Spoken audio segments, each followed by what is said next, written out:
Hello everyone, welcome back to our channel. तो start करते हैं। आज हम पढ़ेंगे बायोलॉजिकल क्लासिफिकेशन। इसमें हम बिल्कुल एनसीईआरटी कवर करेंगे, एनसीईआरटी का कुछ भी नहीं छोड़ेंगे और बहुत ही इजी वे से पढ़ने की कोशिश करेंगे इस चैप्टर को। तो स्टार्ट करते हैं।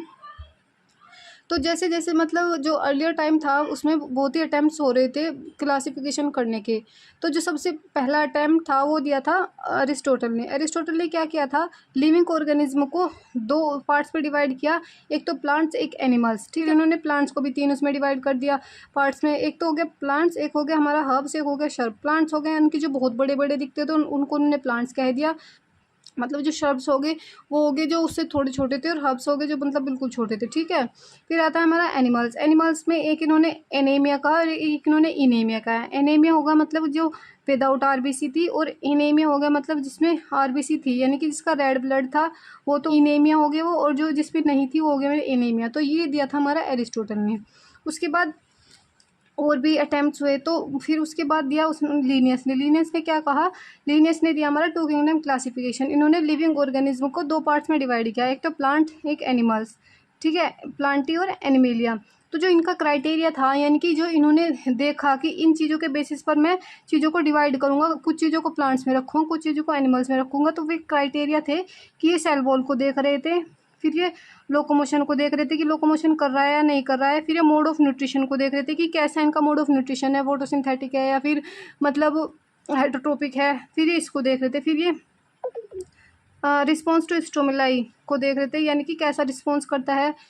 फिर ये कॉन्ट्रेक्टाइल वॉक्यूल को देख रहे थे। तो ये इनके क्या है, क्राइटेरिया है चीज़ों को मतलब ऑर्गेनिज्म को प्लांट्स और एनिमल्स में डिवाइड करने का। उसके बाद आता है, फिर इसमें भी कुछ हमें कमियां दिख गई। फिर उसके बाद थ्री किंगडम क्लासिफिकेशन आया। थ्री किंगडम क्लासिफिकेशन दिया था अर्नेस्ट हैकल ने। मतलब ये एनसीईआरटी का नहीं है, बट ये क्वेश्चंस में पीवाईक्यू में आपको इतना मिलेगा, बहुत मिलेगा। ये थ्री किंगडम की किसने दिया था ये पूछ लेते हैं। तो इन्होंने क्या किया, लिविंग ऑर्गेनिज्म को तीन पार्ट्स में डिवाइड किया, प्रोटिस्टा प्लांटी और एनिमेलिया। यानी कि इन्होंने एक ये और ऐड कर दिया, प्रोटिस्टा। फिर है हमारा four kingdom classification. Four kingdom classification दिया था कोपलैंड ने। कोपलैंड ने लिविंग ऑर्गेनिज्म को चार पार्ट्स में डिवाइड किया, मोनेरा प्रोटिस्टा प्लांटी और एनिमेलिया। इन्होंने मोनेरा को ऐड कर दिया इसमें। तो धीरे धीरे करके क्या हो रहा था, बढ़ते जा रहे थे हमारे किंगडम। फिर उसके बाद आता है कि टू किंगडम क्लासिफिकेशन के क्या ड्रॉबैक्स थे कि हमें थ्री किंगडम क्लासिफिकेशन लाना, फिर फोर किंगडम क्लासिफिकेशन लाना पड़ा।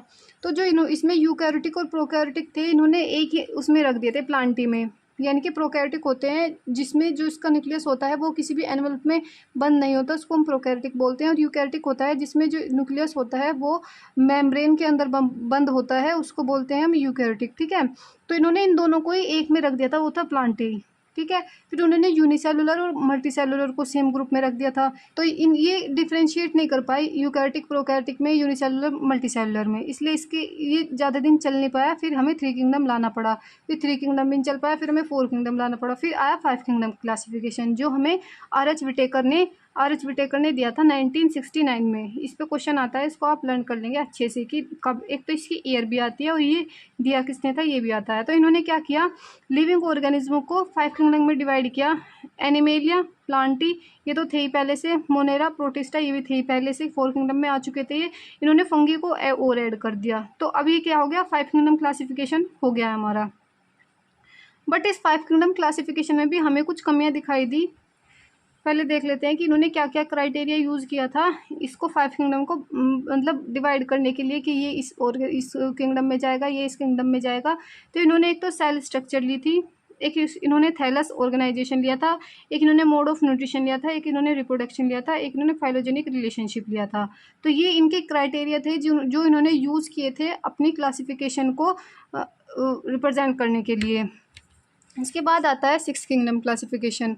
तो अभी एक टेबल है एनसीईआरटी में, हम उसको समझ लेते हैं पहले, उसके बाद पढ़ेंगे हम सिक्स किंगडम क्लासिफिकेशन। तो ये टेबल है हमारी फाइव किंगडम क्लासिफिकेशन की। देखो इसमें ये कुछ सब कुछ दिया हुआ है कि जो सेल वॉल है, देखो मोनेरा हो गया, प्रोटिस्टा फंगी प्लांटी एनिमली। जो मोनेरा होता है, मोनेरा में इन्होंने रखा प्रोकैरियोट्स को, यानी कि जितने भी हमारे प्रोकैरियोटिक होंगे वो इन्होंने मोनेरा में रख दिए। फिर प्रोकैरियोटिक क्या होता है, सिंगल सेल होते हैं, और जिसके न्यूक्लियस पे एनवेलप नहीं होता वो हमारे प्रोकैरियोटिक होते हैं। जो सिंगल सेल यूकैरियोटिक थे वो इन्होंने प्रोटिस्टा में रखे। फिर इनकी सेल वॉल किसकी बनी होगी, इसकी पॉलीसैकेराइड्स की बनी होती है, प्लस अमीनो एसिड्स होते हैं।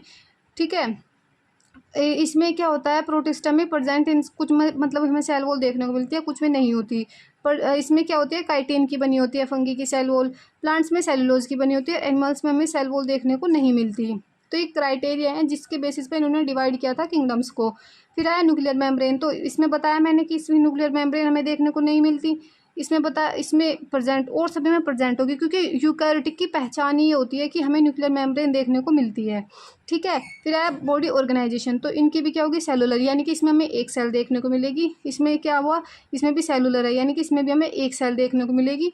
और फिर इसमें क्या है, मल्टी सेलुलर, या फिर इसमें क्या है, टिश्यू, यानी कि बहुत ज़्यादा ऑर्गन सिस्टम नहीं देखने को मिलेगा, इसमें हमें टिश्यू मिलेंगे। और इसमें आ जाते हैं हमारे टिश्यू या ऑर्गन, या इसमें आ जाएंगे ऑर्गन या ऑर्गन सिस्टम। ठीक है। फिर इसमें आता है मोड ऑफ न्यूट्रिशन क्या होता है, यानी कि जब ये अपना भोजन लेते हैं तो ये किस टाइप से भोजन लेते हैं अपना। तो इसमें ऑटोट्रोपिक भी आते हैं, हेटरोट्रोपिक भी आते हैं। ऑटोट्रोपिक होता है जो अपने फूड को खुद बनाते हैं, वो होते हैं ऑटोट्रोपिक। और हेटरोट्रोपिक होता है जो अपने फूड के लिए दूसरों पर डिपेंड होते हैं, उसको बोलते हैं हेटरोट्रोपिक। तो जो ऑटोट्रोपिक होते हैं ये दो टाइप के हो सकते हैं, या तो वो मतलब सन की प्रेजेंस में अपना फूड बना रहे हो, या हो सकता है वो किसी केमिकल्स के थ्रू अपने फूड बना रहे हो। तो ये दो टाइप्स के हो गए फूड, ये कीमोसिंथेटिक और फोटोसिंथेटिक। ठीक है। और जो हेटरोट्रोपिक होते हैं वो भी दो टाइप के हो सकते हैं, या तो होगी सेप्रोफिटिक या फिर होगी पैरासिटिक।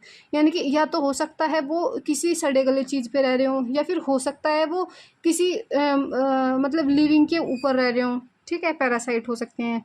तो ये होगी हमारे मोनेरा, यानी कि हमें सबसे ज़्यादा मोड ऑफ डाइवर्सिटी किस में देखने को मिल रही है, मोनेरा में ही देखने को मिल रही है। उसके बाद आता है हमारा प्रोटिस्टा। तो प्रोटिस्टा में जो ये प्रोटिस्टा होते हैं ऑटोट्रोपिक, यानी कि अपना भोजन खुद बनाते हैं। ऑटोट्रोपिक में कौन से आते हैं, फोटोसिंथेटिक आते हैं, यानी कि इसमें हमें कीमोसिंथेटिक नहीं देखने को मिलता, ये अपना फूड लाइट की प्रेजेंस में ही बनाते हैं। एंड हेटरोट्रोपिक भी हमें इसमें देखने को मिलते हैं, यानी कि सेप्रोफिटिक भी हो सकते हैं, पैरासाइट भी हो सकते हैं। फिर जो फंगी होती है ये होती है हमारी हेटरोट्रोपिक, यानी कि ये अपना भोजन नहीं बना सकती, ये हमेशा ही दूसरों पर डिपेंड होती है। सेप्रोफिटिक भी हो सकती है, पैरासिटिक भी हो सकती है। फिर आया प्लांटी। प्लांटी जो होते हैं वो ऑटोट्रोपिक होते हैं, यानी कि हमेशा अपना फूड खुद बनाते हैं। और फिर आया एनिमेलिया, ये होते हैं हेटरोट्रोपिक। होलोजोइक होते हैं, यानी कि अपना फूड जो होते हैं वो इनग्लफ करते हैं। और फिर सेप्रोफिटिक भी हो सकते हैं। ठीक है, यानी कि डेड चीज़ भी खा सकते हैं। फिर उसके बाद आया तो six kingdom classification Carl Woese ने दिया था। इन्होंने क्या किया था, 3 डोमेन बनाए थे इन्होंने।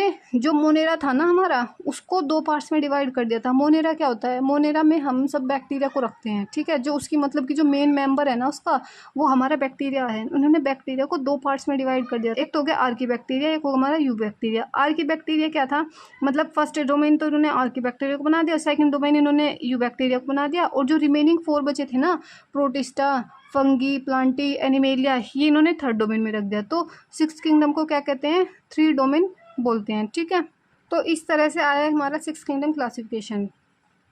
तो अब हम देख लेते हैं कि 5 किंगडम क्लासिफिकेशन में क्या इशूज़ रहे थे कि हमें 6 किंगडम क्लासिफिकेशन लाना पड़ा। तो इन्होंने क्या किया था, ऑल प्रोकैरियोटिक ऑर्गेनिज्म वर ग्रुप टुगेदर अंडर मोनेरा, यानी कि जितने भी प्रोकैरियोटिक थे इन्होंने सबको मोनेरा में डाल दिया था। And the unicellular eukaryotic organism were placed in kingdom protista, और जितने भी यूनिसेलुलर जो हमारे यूकैरियोटिक थे उन्होंने प्रोटिस्टा में डाल दिए थे।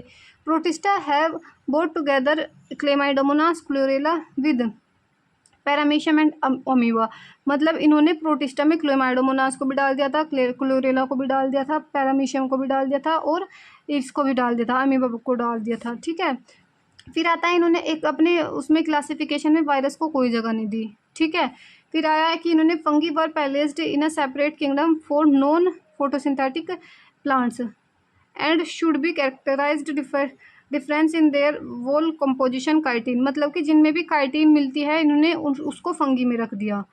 ठीक है, तो evolve a classification not only morphological, physiological and reproductive similarity but also phylogenetic basis on evolutionary relationship, मतलब कि इन्होंने क्या किया, इसको 5 किंगडम क्लासिफिकेशन को और अच्छे से बनाने के लिए जेनेटिक का भी यूज़ किया इसमें, जिससे ये इसको और अच्छे से क्लासिफिकेशन कर सकें ये।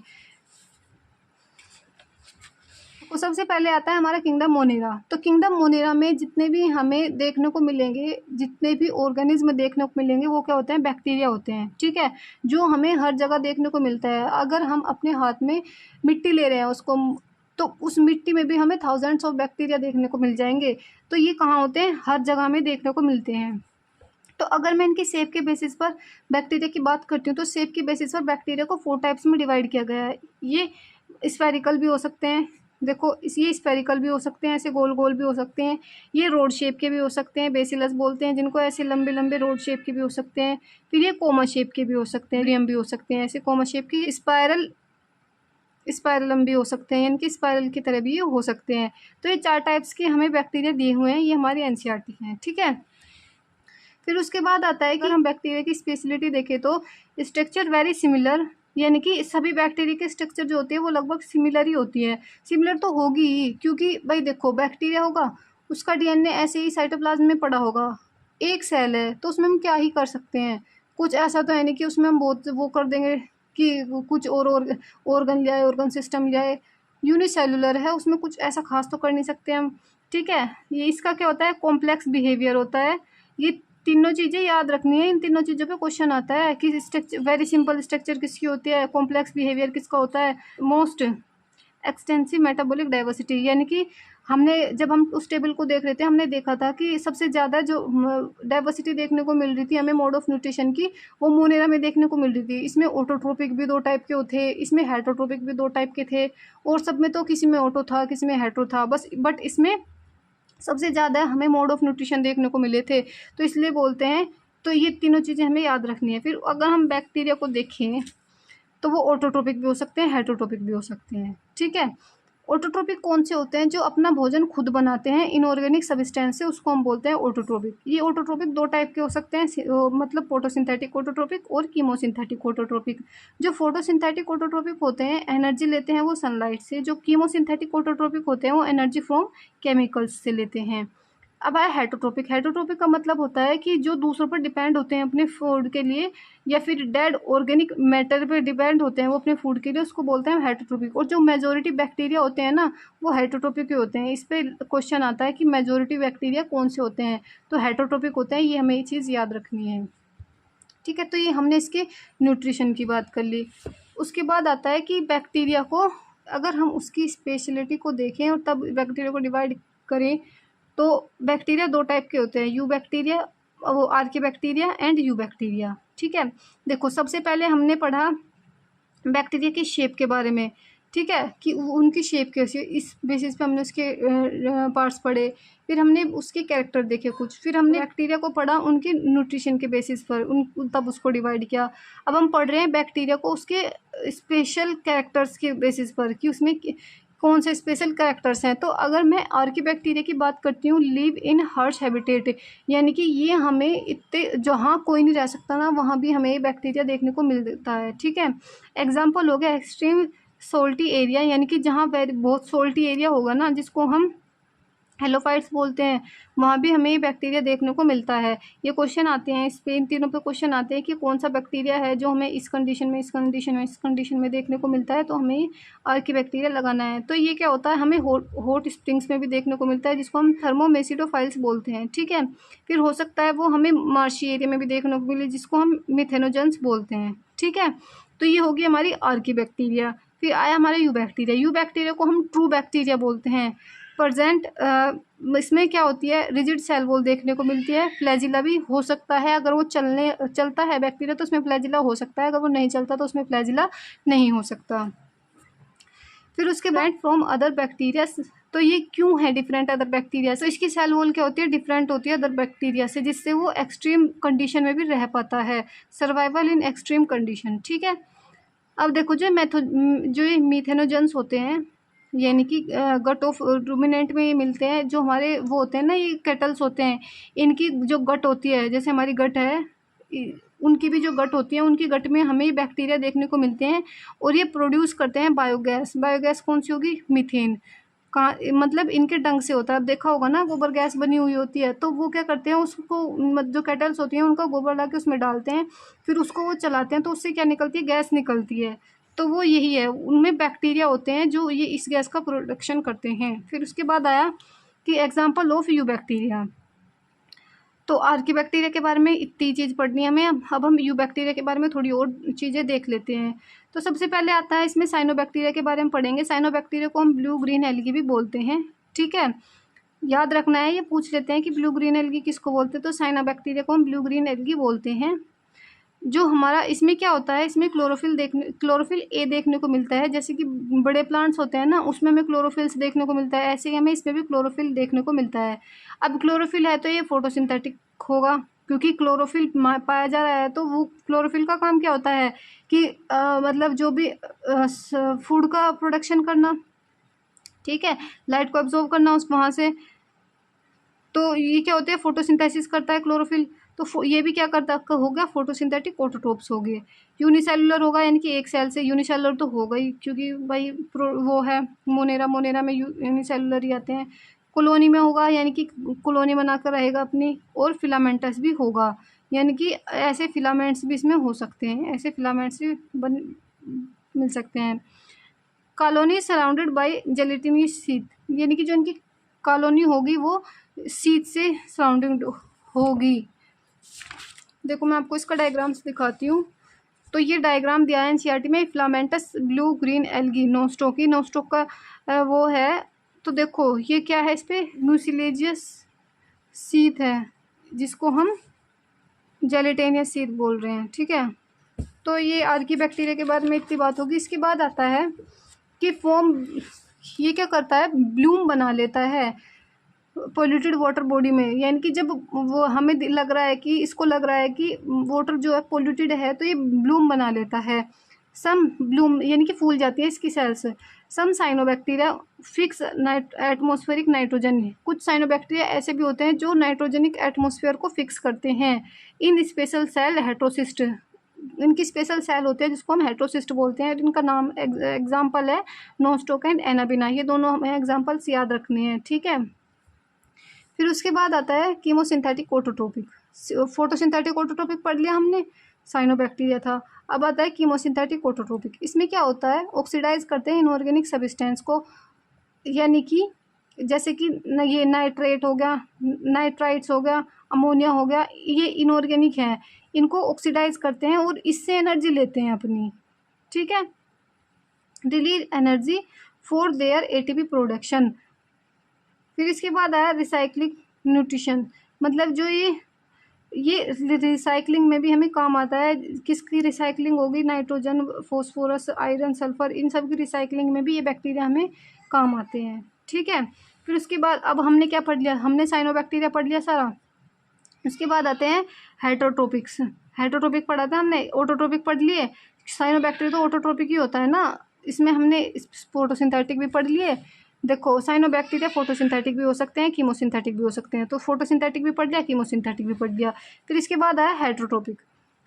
तो देखो मोस्ट बैक्टीरिया क्या होते हैं, हेटरोट्रोपिक होते हैं, ठीक है, सबसे ज़्यादा मिलने वाले होते हैं हेटरोट्रोपिक। पूछा जाता है क्वेश्चन, इसलिए इसको अच्छे से देख लो कि जो हेटरोट्रोपिक होते हैं मोस्ट एबिडेंट होते हैं।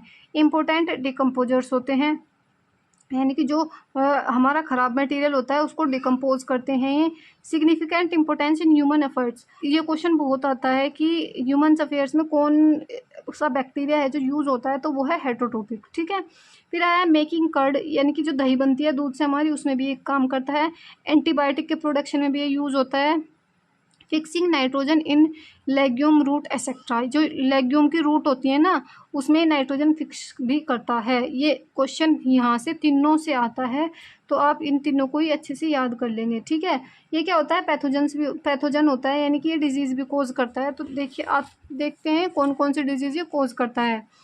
तो ये क्लोरेला, टाइफाइड, टिटनेस और सिट्रस कैंकर, ये चारों डिजीज़ है जो वायरस के थ्रू फैलती हैं। कौन सी, हेटरोट्रोपिक के थ्रू, ठीक है। ये भी हमें याद रखनी है। अगर मैं इसके रिप्रोडक्शन की बात करती हूँ तो ये रिप्रोडक्शन करता है फिजन के थ्रू, यानी कि मान लिया ये हमारा बैक्टीरिया है, तो ये इसमें क्या होगी, साइटोप्लाज्म इसका बढ़ेगा। साइटोप्लाज्म बढ़ेगा तो इतना बड़ा हो जाएगा, फिर इसमें साइटोप्लाज्म का डिवीज़न होगा, मतलब कि, और इस आधा DNA इसमें चला जाएगा, आधा DNA इसमें चला जाएगा, ऐसे इसमें क्या होगा, बाइनरी फिजन हो जाएगा। फिर आता है इसमें अनफेवरेबल कंडीशन में ये क्या स्पोर्स बना लेता है। ये स्पोर्स बहुत सालों तक ऐसे ही रखे रहेंगे जब तक इसको फेवरेबल कंडीशन नहीं मिलेगी। सेक्सुअल रिप्रोडक्शन, डीएनए ट्रांसफर, ये सेक्सुअल रिप्रोडक्शन भी करता है। कैसे करता है, एक बैक्टीरिया दूसरे बैक्टीरिया में अपना डीएनए को ट्रांसफ़र कर देता है, उसको हम सेक्सुअल रिप्रोडक्शन बोलते हैं इसमें, ठीक है। फिर इसमें इसके बाद आता है माइकोप्लाज्मा। माइकोप्लाज्मा भी हमारा मोनेरिया का ही एग्जाम्पल है। तो माइकोप्लाज्मा क्या होता है, लैक सेल वॉल, यानी कि इसमें सेल वॉल नहीं मिलती, स्मॉलेस्ट लिविंग सेल है, सबसे छोटी लिविंग सेल है ये। Survive without oxygen, pathogenic animals and plants. चारों पॉइंट इतने इंपॉर्टेंट है ना, इस पर आप अगर जाके देखोगे ना, अभी आपको 10 क्वेश्चन मिल जाएंगे इसमें PYQ से। चारों पॉइंट बहुत इंपॉर्टेंट है, ठीक है। अब यहाँ पे हमारा किंगडम मोनेरा खत्म हो गया। अब इसके बाद पढ़ेंगे हम किंगडम प्रोटिस्टा। तो किंगडम प्रोटिस्टा में कौन आता है, हमारे यूनिसेलुलर, यानी कि जिसमें एक सेल से मिलकर बने होंगे ना जो ऑर्गेनिज्म, और ये यूकैरियोटिक होंगे, वो हमारे प्रोटिस्टा में आएंगे, ठीक है। बाउंड्रीज नॉट वेल डिफाइंड, यानी कि इसकी जो बाउंड्रीज है कि इसमें हाँ यही आएंगे, वो इसमें डिफाइन नहीं है। जो भी जिसमें भी सिंगल सेल होगी और जो भी यूकैरियोटिक होंगे वो हम उन सभी को प्रोटिस्टा में डाल देते हैं, ठीक है। ये क्या होते हैं, प्राइमरीली एक्वेटिक होते हैं, यानी कि ज़्यादातर हमें पानी में देखने को मिलते हैं। Link between fungi, plants and energy, link करता है फंगी को, प्लांट्स को और एनिमल्स को, ठीक है। सम है फ्लैजिला और सीलिया, कुछ में हमें फ्लैजिला भी देखने को मिलता है, कुछ में हमें सीलिया भी देखने को मिलता है। पूरी 100% NCERT कवर हो रही है, इसमें कुछ भी NCERT का छूट नहीं रहा है, ठीक है। NCERT से ही बनाए गए हैं नोट्स। फिर आया प्रोटिस्टा इंक्लूड्स, यानी कि जो प्रोटिस्टा है उसमें कौन कौन से ऑर्गेनिज्म आते हैं, तो ये अब हम एक एक करके पढ़ेंगे। तो सबसे पहले आता है हमारा क्राइसोफाइट्स। तो क्राइसोफाइट्स में क्या आता है, इंक्लूड डायटम्स, गोल्डन एल्गी भी जिसको हम बोलते हैं, या जिसको हम डेस्मेट्स भी बोलते हैं। ये चारों वर्ड्स आपको रट लेने हैं क्योंकि इससे भर भर के क्वेश्चन आते हैं। बस ऐसे ही इतने ईजी क्वेश्चन आते हैं। और ये याद रखना है कि जो प्रोटिस्टा में डायटम्स के बारे में पूछ ले, गोल्डन एल्गी के बारे में पूछ ले, डेस्मेट्स के बारे में पूछ ले, क्राइसोफाइट्स के बारे में पूछ ले, सब कुछ एक ही है, ठीक है। एक का ही नाम है ये सारा कुछ, ये चारों नाम एक ही ऑर्गेनिज्म के नाम है प्रोटिस्टा में। उसके बाद आता है, देखो मैंने बताया था कि ये क्या होते हैं, एक्वेटिक होते हैं, तो ये हमें फ्रेश वाटर में भी देखने को मिल सकते हैं और ये हमें मरीन वाटर में भी देखने को मिल सकते हैं, ठीक है। तो ये float passively in water current, यानी कि ये वाटर करंट जिस तरफ को बहेगा ना, मान लिया हमारा वाटर इस साइड को बह रहा है तो ये भी वाटर की तरफ को ही बहते हैं, ठीक है। क्वेश्चन आता है इससे कि पूछ लेगा पैसिवली फ्लोट करते हैं जो, वो कौन होते हैं, तो वही जो 4 नाम बताए थे ना पीछे, उनमें से किसी में से पूछ लेगा, ठीक है। मोस्टली क्या होते हैं, फोटोसिंथेटिक होते हैं। Cell wall form two thin overlapping shells, यानी कि जो इनकी सेल वॉल होती है वो 2 थिन ओवरलैपिंग सेल से मिलकर बनी होगी और फिट होती हैं एक दूसरे के साथ, शो बॉक्स की तरह का स्ट्रक्चर बना लेती है। फिर आता है इसकी सेल वॉल। सेल वॉल जो होती है वो सिलिका की बनी होती है, ये इंडस्ट्रिएबल होती है। जो इसकी सेल वॉल होती है वो डिकम्पोज नहीं होती मिलियंस ऑफ ईयर तक भी, ठीक है, यानी कि वहीं पे कलेक्ट होती रहती है, ये ख़राब नहीं होती मिलियंस ऑफ ईयर्स तक की भी। जहाँ पे ये रहता है ना, वहाँ की जो अर्थ होती है उसको डायएटोमिशियस अर्थ कर देता है। जो ये डायएटोमिशियस अर्थ होती है इसको हम यूज़ करते हैं पॉलिशिंग में, फिल्ट्रेशन ऑफ ऑयल में और सिरप बनाने में, ठीक है। इसको हम चीफ प्रोड्यूसर इन ओशन बोलते हैं, क्योंकि क्या कर रहा है, चीफ का मतलब होता है सस्ता, तो ये तो हमें फ्री में ही मिल रहा है ना ओशन से, तो इसलिए इसको चीफ प्रोड्यूसर इन ओशन बोलते हैं। उसके बाद आता है हमारा डाइनोफ्लैजिलेट। तो जो हमारा क्राइसोफाइट्स थे ये हमने इसके बारे में सब कुछ पढ़ लिया है। जितने पॉइंट्स भी मैंने बताए हैं ना, ये सभी के सभी NCERT के, आपको इसमें से एक भी पॉइंट्स नहीं छोड़ना है। अब डाइनोफ्लैजिलेट्स में क्या होता है, ये मोस्टली क्या होते हैं, डायरोफ्लैजिलेट्स के बारे में भी इसको हम इजी वे से पढ़ने की कोशिश करेंगे। मोस्टली मेराइन होते हैं और फोटोसिंथेटिक होते हैं, ठीक है, यानी ये फ्रेश वाटर नहीं होते। देखो जो क्राइसोफाइट्स थे वे मेराइन भी थे और फ्रेश वाटर भी थे, ठीक है। अब इसमें आगे मराइन डाइनोफ्लैजिलेट में, और जो इससे अगला आएगा ना यूग्लिनोइड, उसमें हमें केवल फ्रेश वाटर देखने को मिलेगा। तो ऐसे है, पहले में दोनों देखने को मिलते हैं, फिर उससे नेक्स्ट में एक में मराइन और एक में फ्रेश वाटर देखने को मिलता है, ठीक है। तो मेनली मराइन फोटोसिंथेटिक होंगे, यानी कि ऑटोट्रोपिक होंगे। और इसमें क्या पाया जाता है, हमें पिगमेंट्स पाए जाते हैं, अलग अलग pigments, red, yellow, green, brown, blue, अलग अलग तरीके के पिगमेंट्स भी पाए जाते हैं इसमें, ठीक है। सेल वॉल क्या होती है, स्टिफ सेलुलोज प्लेट पाई जाती है इसकी सेल वॉल में। 2 फ्लैजिला होते हैं, एक तो होगा लॉन्गिट्यूडनल, एक होगा ट्रांसवर्स, यानी कि एक तो ऐसे होगा एक ऐसे होगा। इसमें 2 फ्लैजिला आते हैं। अगर लॉन्गिट्यूडनल और ट्रांसवर्स का कहीं भी जिक्र आ रहा है तो आपको वहाँ पे डाइनोफ्लैजिलेट्स आंसर में लगाना है, ठीक है।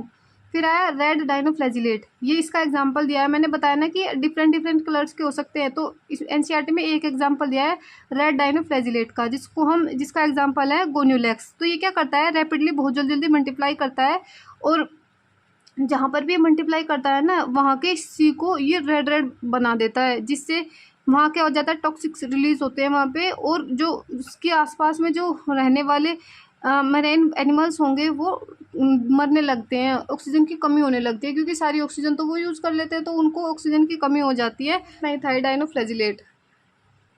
इसके बाद आता है यूग्लेनोइड। यूग्लेनोइड क्या होता है, मोस्टली फ्रेश वाटर, यानी कि ज़्यादातर हमें फ्रेश वाटर में देखने को मिलेंगे। देखो वो क्या था, मराइन था, ये क्या हो गया, फ्रेश वाटर हो गया, ठीक है। स्टेगनेट वाटर में देखने को मिलता है, यानी कि जो रुका हुआ पानी होता है ना उसमें हमें देखने को मिलता है। जो सेल वॉल होती है प्रोटीन रिच लेयर की बनी होती है, जिसको हम पेलिकल बोलते हैं, यानी कि जैसे मान लिया ये हमारा क्या है, यूग्लिनोइड है, ठीक है।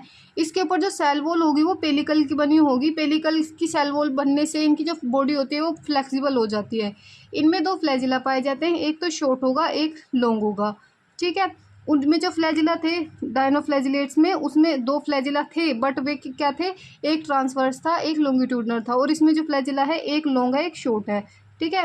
अब ये भी फोटोसिंथेटिक है वो भी फोटोसिंथेटिक थे in presence of sunlight. But अगर सनलाइट हमें नहीं, इनको सनलाइट नहीं मिल रही है तो ये हेटरोट्रोप्स की तरह बिहेव करते हैं, जो वहाँ पे समुद्र में छोटे छोटे जीव होते हैं ना, ऑर्गेनिज्म होते हैं, ये उनको खा लेते हैं, प्रेडेटर के रूप में हो जाते हैं। फिर ये इनमें पिगमेंट्स भी देखने को मिलते हैं, जैसे हायर प्लांट्स होते हैं ना, पिगमेंट्स भी देखने को मिलते हैं। अब पिगमेंट्स होंगे तभी तो ये फोटोसिंथेटिक होंगे ना, तो इसमें पिगमेंट्स भी देखने को मिलते हैं। इसका एग्जाम्पल है यूग्लिना। तो हमारा ये यूग्लिनोइड भी यहाँ पे ख़त्म हो गया। फिर उसके बाद आता है स्लाइम मोल्ड। स्लाइम मोल्ड क्या होता है, सैप्रोफिटिक प्रोटिस्टा होता है, यानी कि ये क्या होता है, जो हमारी सड़ी या गली हुई चीज़ें होती है ना, ये उस पर हमें देखने को मिलता है। ये क्या करता है, जैसे कि कोई मतलब ख़राब टहनी वगैरह पड़ी हुई है, लीव्स हैं उस पर, वो खाता जाएगा और आगे को बढ़ता जाएगा, खाता जाएगा आगे को बढ़ता जाएगा, क्योंकि ये क्या है, सैप्रोफिटिक प्रोटिस्टा होता है, ठीक है। इन सुटेबल कंडीशन, जब इसके लिए सुटेबल कंडीशन होती है तो ये प्लाज्मोडियम को फॉर्म करता है और ग्रो एंड सेवरल फीट तक, मतलब कि जब इसके लिए फेवरेबल कंडीशन होगी, grow and spread several feets, तो ये क्या करेगा, ग्रो करेगा और स्प्रेड होकर वो बहुत सारे सेवरल फीट्स तक फैल जाएगा, ठीक है। मान लिया मतलब ये इतना था तो ये ग्रो करके बहुत दूर तक फैल जाता है जब इसके लिए फेवरेबल कंडीशन होती है। बट जब इसके लिए अनफेवरेबल कंडीशन होती है, यानी कि जैसी इसको कंडीशन चाहिए जर्मिनेट होने के लिए, जब ऐसी कंडीशन नहीं होती तो ये क्या करता है, प्लाज्मोडियम शेड करता है, और इसमें क्या होगा, form fruiting bodies bearing spores and tip, मतलब ये फ्रूटिंग बॉडी बनाता है, ऐसे ऐसे करके फ्रूटिंग बॉडी बनाता है, और इस पर क्या होंगे, स्पोर्स लगे होते हैं ऐसे, ये स्पोर्स, ये इन स्पोर्स पे क्या होती है, ट्रू वॉल मिलती है हमें, यानी कि जो इनके ऊपर ऐसे ऐसे ट्रू वॉल देखने को मिलेगी, जो एक्सट्रीमली रेजिस्टेंस होगी और सर्वाइव फॉर मैनी ईयर्स, बहुत सारे ईयर्स तक वो सर्वाइव कर पाती है, क्योंकि रेजिस्टेंस है हर चीज़ से, उस पर कुछ फ़र्क ही नहीं पड़ रहा, ना पानी का ना हवा का ना धूप का, किसी भी चीज़ का उस पर फ़र्क नहीं पड़ रहा, तो वो सर्वाइव कर लेती है बहुत सारे ईयर्स तक, ठीक है। इन एडवर्स कंडीशन, यानी कि जब उसके लिए अनफेवरेबल कंडीशन होगी, तो देखो spores are dispersed by air current, जब इसके लिए मतलब इसके जो स्पोर्स होते हैं ना, ये स्पोर्स जब हवा का तेज झोंका आता है ना उसके साथ ये स्पोर डिस्पर्स्ड हो जाते हैं। तो यहाँ पे हमारा ये स्लाइम मोल्ड भी खत्म हो गया। इसके बाद आता है प्रोटोजोन्स। तो देखो प्रोटोजोन्स जो होते हैं ये हेटरोट्रोप्स होते हैं, ठीक है, लिव एज प्रीडेटर्स और पैरासाइट। तो यानी कि ये क्या करते हैं, प्रीडेटर यानी कि शिकारियों की तरह, और पैरासाइट यानी दूसरों पर रहते हैं, ये इनसाइड या आउटसाइड कैसे भी रहे दूसरों पर रहेंगे, और शिकारियों की तरह ये बिहेव करते हैं, ठीक है। प्राइमरी रिलेटिव टू एनिमल, ठीक है, यानी कि प्राइमरी रिलेटिव होते हैं एनिमल के, और मेजर फॉर्म 4 ग्रुप, ये प्रोटोजोन्स होते हैं, इनके 4 ग्रुप्स होते हैं। पहला है अमेबोइड प्रोटोजोन्स। अमेबोइड प्रोटोजोन्स क्या होते हैं, जैसे हमारी WBC होती है ना, या आपने अमेबो पढ़ा होगा 10th में 11th में, तो ये ऐसा ही है कि कैप्चर प्रे करता है सूडोपोडिया के थ्रू, यानी कि देखो जैसे ये है हमारा अमीबा। अमीबा क्या करेगा, ये इसका फूड है तो ये इसके पास में को जाएगा, पास में को जाएगा और ये अपने आप को ऐसे अपने सूडोपोडिया को ऐसे कर लेगा, ठीक है, यानी कि फॉल्स फिट को लाएगा अपने और इसको अपने अंदर ले लेगा, ठीक है। तो ये हो गया हमारा अमीबॉइड प्लाज्मोडियम। फिर इसमें क्या होता है, silica sheet on their surface, इनकी सरफेस पर सिलिका की शीट होती है, इनकी सरफेस पर सिलिका की शीट होती है। इसका एग्जाम्पल है एंटमीबा, जो क्या है, पैरासाइट है, पैरासाइट है। इसकी डिजीज़ है क्लास 12th में दी हुई है इसकी डिजीज़, ठीक है। फिर उसके बाद आता है सेकंड नंबर पे फ्लैजिलेटेड प्रोटोजोन्स। अब फ्लैजिलेटेड से पता लग रहा है कि यानी कि जिसमें फ्लैजिला पाया जाएगा, तो ये क्या होते हैं, फ्री लिविंग और पैरासाइट होते हैं, यानी कि फ्री लिविंग होंगे या फिर किसी और पर रहेंगे, जो अदर ऑर्गेनिज्म होंगे उसके ऊपर रहेंगे, या अंदर इनसाइड या आउटसाइड जैसे भी रहेंगे। दे है फ्लैजिला, इनके पास फ्लैजिला होगा। कोजेज डिजीज, तो डिजीज कौन सी कोजेज करते हैं, स्लीपिंग सिकनेस, जिसको हम स्लीपिंग सिकनेस डिजीज करते हैं, होता किसके थ्रू है, ट्रिप्नोसोमा के थ्रू, ठीक है। इसकी देखो ट्रिक, इसको ऐसे याद रखा करो आप कि सोमा यानी कि सोना और स्लीपिंग, स्लीपिंग, ठीक है, तो ऐसे आपको याद हो जाएगी। उसके बाद आता है सिलिएटेड प्रोटोजोन्स। तो सिलिएटेड प्रोटोजोन्स क्या होते हैं, ये एक्वेटिक होते हैं, ठीक है। हमने चैप्टर के स्टार्टिंग में ही पढ़ा था कि जो हमारे प्रोटोजोन्स होते हैं वो एक्वेटिक होते हैं, ठीक है। तो देखो सब कुछ एक्वेटिक ही आ रहे हैं। एक्टिवली मूविंग, मतलब ये मूव करते हैं actively. Presence of thousands of सीलिया, इसमें थाउजेंड्स ऑफ सीलिया होते हैं और इसमें कैविटी होती है जिसको हम गुलेट बोलते हैं, ओपन्स आउटसाइड सेल सरफेस। यानी कि देखो जैसे हमारा ये है पैरामीशियम है, ये हमने मान लिया, यानी कि इसका ये एक वो है, इसमें थाउजेंड्स ऑफ हमें सीलिया देखने को मिल रही है। तो ये सीलिया क्या करते हैं, एक साथ तो ऊपर को जाएंगे, इस साइड के भी इस साइड के भी, और एक साथ फिर नीचे को आए। देखो जब जैसे नाव चलाते हैं ना, नाव चलाने के लिए जो उसका वो डंडा सा होता है उसको एक बार पीछे करते हैं, फिर पीछे करते हैं, तो फिर क्या होता है, वो नाव आगे की तरफ जाती है। तो ऐसे ही सीलिया वर्क करते हैं, ये एक बार आगे को जाएंगे फिर पीछे को आएंगे, तो इससे जो पैरामीशियम है इसकी बॉडी आगे खिसक जाती है। तो ये सारे एक साथ मिलकर काम करते हैं तब ये हो पाता है। इसमें क्या होगा, गुलेट भी पाई जाती है, ऐसे गुलेट पाई जाती है। तो ये क्या, इस गुलेट में क्या होता है, ये आसपास का वाटर अपने अंदर लेता है, इस वाटर में इसका फूड भी होता है। तो ये फूड को तो अपने अंदर ले लेगा, मतलब कि जो इससे उसको चाहिए उसको ले लेगा, और जो एक्स्ट्रा चीज़ होगी उसको ये बाहर फेंक देगा, क्योंकि ओपन आउटसाइड सेल सरफेस, ठीक है। Coordinated movement of rose of सीलिया, यानी कि बोल रहा है कि जो इनका ये है ना, इनका मूवमेंट सीलिया का एक साथ होता है। वाटर लेडन विथ फूड, ठीक है, यानी कि वाटर में क्या होता है, इसका फूड होता है। स्टोर्ड टू द गुलेट, वही चीज़ बोल रहा है जो मैंने अभी आपको बताई है। एग्जाम्पल हो गया इसका पैरामीशियम। फिर उसके बाद आता है स्पोरोजोन्स। तो स्पोरोजोन्स क्या होते हैं, infectious spores stage in life cycle, यानी कि ये जो स्पोरोजोन्स होते हैं इनकी लाइफ साइकिल में, इनमें जैसे मान लिया स्पोरोजोन्स है, कोई स्पोरोजोन्स है, तो जैसे जैसे इसकी लाइफ साइकिल पूरी होती जाती है ना, इनकी लाइफ साइकिल में ऐसी स्टेज आती है जो दूसरों को इन्फेक्ट कर सकती है, ठीक है। मोस्ट नोटोरियस प्लाज्मोडियम, यानी कि जो सबसे ज़्यादा डिसीज़ फैलाता है वो क्या है, प्लाज्मोडियम है, जो कि मलेरिया पैरासाइट है, मलेरिया को फैलाता है, कोजेज मलेरिया, मलेरिया करता है ये, ठीक है। तो देखो हमने यहाँ पे मोनेरा पढ़ लिया, हमने यहाँ पे प्रोटिस्टा पढ़ लिया, ठीक है। मोनेरा में क्या पढ़ा हमने, मोनेरा में हमने आर्कीबैक्टीरिया पढ़ा और यू बैक्टीरिया पढ़ा, ठीक है। फिर आया प्रोटिस्टा, प्रोटिस्टा में हमने उसके 5 पार्ट पढ़े। सबसे पहले हमने पढ़ा क्राइसोफाइट्स, फिर हमने डाइनोफ्लैजिलेट्स पढ़े, फिर हमने यूग्लिनोइड्स पढ़े, फिर हमने स्लाइम मोल्ड्स पढ़े, और फिर हमने अब प्रोटोजोन्स पढ़े, ठीक है। तो 2 हमने कवर कर लिए। अब हमारे 3 किंगडम और रह गए हैं, कौन कौन से, एक तो हमारा फंगी रह गया, एक प्लांट रह गया, एक एनिमल रह गया। तो प्लांट्स के लिए क्या है, अलग से एक चैप्टर दिया हुआ है, हम उसमें पढ़ेंगे ज़्यादातर। एनिमल्स के लिए भी एक चैप्टर दिया है, उसमें पढ़ेंगे सब कुछ, ठीक है। तो अब हमें फंगी किंगडम पढ़ना है, और फिर उसके बाद वायरस का दिया हुआ है थोड़ा बहुत, वो पढ़ना है हमें, ठीक है। तो अभी हमारा इतना चैप्टर रह गया है ये। तो अब आ जाते हैं किंगडम फंगी पे। तो फंगी क्या होती है, हेटरोट्रोपिक होती है, यानी कि अपना भोजन के लिए दूसरों पर डिपेंड रहती है। Great diversity in morphology and habitat, देखो यहाँ पे क्या है, ग्रेट डाइवर्सिटी देखने को मिल रही है आपको मॉर्फोलॉजी में। आपने मोनेरा में पढ़ा था कि उसमें कहीं में ग्रेट डाइवर्सिटी देखने को मिल रही थी उसके न्यूट्रिशन में, यानी कि वो अलग अलग तरीके से अपना न्यूट्रिशन ले सकता था, और इसमें मॉर्फोलॉजी में देखने को मिल रही है, और हैबिटेट में, ठीक है। कॉस्मोपॉलिटन होता है, यानी कि हर जगह देखने को मिलेगा, हवा, पानी, पेड़, प्लांट और सोइल, हर जगह आपको ये देखने को मिलता है, ठीक है।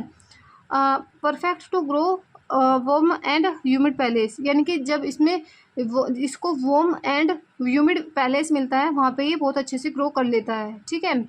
और ये फिलामेंटस होता है एक्सेप्ट ईस्ट को छोड़कर सभी में फिलामेंट्स बने होंगे, यानी कि ऐसे फिलामेंट्स बने होंगे, ऐसे ऐसे ऐसे करके फिलामेंट्स बने होते हैं। Bodies consist of long cylinder thread like structure, ये जो long cylinder thread like structure है ना, इसके बारे में आगे मैंने बहुत अच्छे से समझाया हुआ है, तो इसको वहाँ पे समझिएगी कि थ्रेड क्या होता है, हाइफे क्या होते हैं, माइसीलियम क्या होता है, ठीक है। इन सबको हम आगे समझेंगे। फिर उसके बाद अब क्या आता है, सम हाइफे कॉन्टिन्यूस ट्यूब होती है filled with multi nucleated cytoplasm, यानी कि कुछ हाइफे ऐसे होते हैं, जैसे कि देखो मान लिया ये हमारा हाइफे क्या होता है, थ्रेड लाइक स्ट्रक्चर होती है, ठीक है। तो इसमें क्या होता है, बहुत सारे न्यूक्लियस पड़े होते हैं, ऐसे बहुत सारे न्यूक्लियस पड़े होते हैं, ठीक है। तो इसको क्या क्या हो गया, मल्टी न्यूक्लिएटेड हो गया, इसको हम सिनोसिटिक कंडीशन बोलते हैं। जब हमें किसी भी चीज़ में हाइफे की बात हो या फिर किसी सेल की बात हो, जब हमें उसमें बहुत सारे न्यूक्लियस देखने को मिलेंगे, 2 या 2 से ज़्यादा, तो उसको हम क्या बोलते हैं, सिनोसिटिक बोलते हैं, ठीक है। अब सिनोसिटिक भी समझ में आ गया। फिर आई बात इसकी सेल वॉल की, तो इसकी जो सेल वॉल होती है वो काइटिन एंड पॉलीसेकेराइड्स की मिलकर बनी होती है। ये दोनों चीज़ हमें याद रखनी है, काइटिन भी और पॉलीसेकेराइड्स, क्योंकि क्वेश्चन इस पर आता है अच्छे वाला। फिर उसके बाद आया कि हेटरोटॉप्स तो होती है, बट हेटरोटॉप्स भी तो कई टाइप के होते हैं, तो देखते हैं कि किस टाइप का हेटरोटॉप्स होते हैं। तो हेटरोटॉप्स होते हैं हमारे 3 टाइप्स के, एक तो हो सकता है वो सेप्रोफिटिक हो, एक हो सकता है वो पैरासाइट हो, एक हो सकता है वो सिम्बायोटिक हो, ठीक है। देखो सेप्रोफिटिक क्या होते हैं, जो absorb soluble organic material from dead substance, यानी कि जो डेड सब्सटेंस है उससे अपना फूड लेगा, उसको बोलते हैं हम सेप्रोफिटिक, ठीक है। पैरासिटिक क्या होता है, जो लिविंग चीज़ों पे रहता है, यानी कि जो लिविंग प्लांट्स हुआ, एनिमल्स हुआ, कोई भी ऑर्गेनिज्म हुआ जो लिविंग के ऊपर रह रहा है या ऊपर या अंदर जैसे भी रह रहा है, तो वो क्या होता है, पैरासिटिक होता है। फिर आया सिम्बायोट्स, तो ये क्या होता है, इसमें एल्गी होती है और फंगी होती है, ये दोनों एक साथ रहती है। एल्गी जो होती है उसको एल्गी जो होती है इसको फूड देती है, और जो फंगी होती है उसको वाटर देती है और मतलब रहने के लिए जगह देती है, ठीक है। और एक माइकोराइजा भी होता है, यानी कि जो फंगी होती है वो रूट के साथ रहती है रिलेशन बना के, उसमें तो लाइकेन में तो एल्गी के साथ रह रही थी, और जो इसमें है ना माइकोराइजा में, इसमें जो बड़े प्लांट्स की रूट्स होती है उनके साथ रहती है, उसको बोलते हैं माइकोराइजा, ठीक है। अब देखो सोर्स ऑफ एंटीबायोटिक पेनिसिलियम, ये दो उसके फंगी के नाम आप यहीं पे याद रखो, और सभी फंगी के नाम आपको आगे क्लास उसमें मिल जाएंगे, ठीक है। आपको मतलब जो आगे का चैप्टर है उसमें मिल जाएंगे। यहाँ पे 2 चीज़ का याद रखो कि अगर आपसे पूछ रहा है कि एंटीबायोटिक का सोर्स कौन होता है, तो आपको बताना है पेनिसिलियम, यानी पेनिसिलियम से हमें एंटीबायोटिक मिलती है। अगर पूछ रहा है कि ईडेबल कौन सी है, तो टूडस्टोल बताना है आपको, ठीक है। टूडस्टोल आगे भी आएंगी ईडेबल, जैसे कि मोरल्स, टफल्स और जो मशरूम होती है, ये सभी हमारी ईडेबल होती है, बट वो सभी किस में आती हैं, अलग अलग क्लासेस में उनको डिवाइड किया हुआ है। इसकी एनसीईआरटी में क्लास नहीं दी हुई है, इसलिए आप इसको यहीं पे याद कर लो कि अगर टूडस्टोल आ रहा है तो वो क्या है, ईडेबल है, ठीक है। तो उसके बाद आता है इसके रिप्रोडक्शन की, अगर हम बात करते हैं कि इसमें रिप्रोडक्शन कैसा होता है, तो रिप्रोडक्शन इसमें तीनों टाइप से हो सकता है, वेजिटेटिव भी हो सकता है, एसेक्सुअल भी हो सकता है और सेक्सुअल भी हो सकता है।